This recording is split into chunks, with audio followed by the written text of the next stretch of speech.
Hi felters and welcome. Today we're going to look at that question, how to get a smooth finish.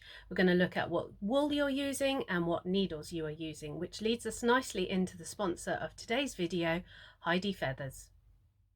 Heidi Feathers is a dedicated family-run felting shop which has an impressive range of felting supplies, and they are very well known for their needles. They have the largest selection of felting needles in the UK, and today we're going to have a look at the ultimate mix because I really do think that's a great title for it. They also have a superb guide to felting needles where you can just go through and they explain all the different shapes of needles and sizes and exactly what each needle does. So it's really useful. They also stock a large range of wools in all sorts of colours, carded, core and tops, and they have a guide to felting wools as well, which is really worth a read, so do have a look through. This is some of their coloured wools that they have. There's some of their carded, the natural slithers that I really like, but they also have curly locks. So a really good selection of colours there if you're looking for curly locks.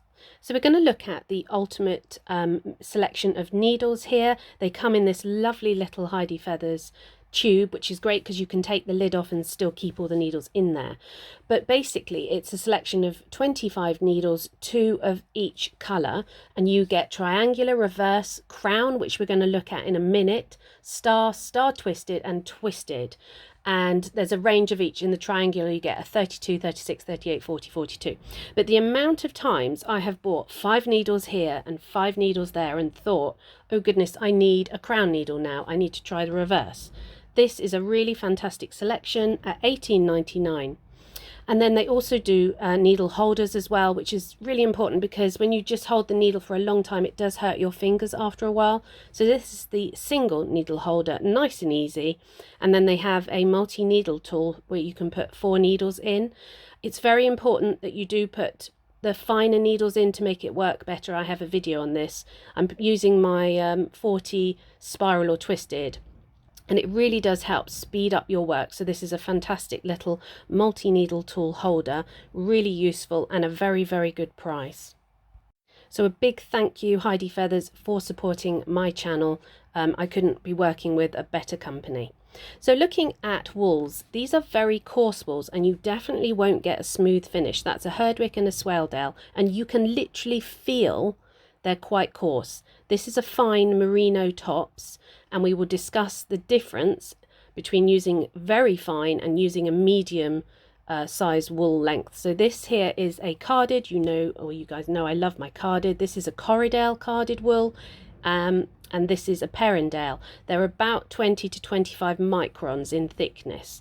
So, and here is a carded merino. It's 19 microns. It's very fine, and we are going to use that in a bit and to see the difference and to see if it really helps us get a smooth finish. So this is some of the items I've made just with the carded Corriedales, and I think the finish is perfectly acceptable. It's plenty smooth enough, especially for the time it took me, and really a lot of this is going to be to do with time. So first off, we're just going to roll up, or we're going to make an ear with some carded Corriedale. So I took the same size for both ears, and part of this is going to lead on to my next video where we're going to apply heat as well to see if we can get an even smoother finish. So with the ear, I've just twisted the wool or curved the wool around. I've taken the multi-needle tool holder just to speed things up. Peel it off the mat frequently because whatever mat you have, it will stick to the mat. So felt it down. This took me literally 30 seconds, and then we're going to go over it with a finer needle. So I'm not too worried about the edges yet. I'm just working all through the middle. And then normally I use 2 bits of card, but I'm trying to be braver and just hold it between my fingers. And if you felt downwards, you're unlikely to hurt yourself, but do be careful. So I'm just refining the edges a bit, and then we're just going over to take off that curve and felting a bit more. So this didn't take too long, probably took about 5 or 6 minutes. And now I'm going to take a finer needle, or not yet, in 2 seconds. I'm just refining the edges a little bit more there. So this is one of my favorites. It's a 40 twisted. It's a light blue top, and I use it so much, and it comes in your ultimate mix, or you get 2 of them. So then go over with that needle. Now you can go up and down perpendicular to the ear, but if you go at a 45-degree angle, that also helps. You're catching more fibers. Just keep the needle straight as you put it in and out. And there we have a fairly suitable, fairly adequate, smooth finish, which was quite quick. Now in the kit you do get a crown, and this is a 40 crown. Now a crown, this is a normal needle here. You can see there's lots of barbs. A crown has literally one barb at the bottom. You use it very lightly and it is for extra finesse. So I used it a bit, and I don't think it's going to make too much difference on this ear. We're going to use it again later. A little bit of trimming with the scissors, and there we are. We have quite a smooth, adequate finish. Now here we are. This is the proper challenge of this video. I'm taking the 19 micron carded merino. It's a DHG wool, and we are going to try and get a smooth finish. Now I have to be honest, this took ages. I had to see if I was dedicated enough to do this for the channel, because it took me at least an hour and a half in total, and this is where you have to be reasonable. I'm using a clover claw there just to hold it. So I've got it to the point where it's in the shape of a ball. That didn't take too long, and now I'm going to take the 40 twisted and I'm going to go all the way over it and just firm it up. And this is what I do with a lot of felts. You roughly get it into shape and then you firm it all up. So here we are, it's been done, it's fairly smooth, and now I'm going to test the crown. I think it's the 42 actually, the yellow. So this is looking at a carded ball I did a couple of days ago, and then that's the merino, which is even finer.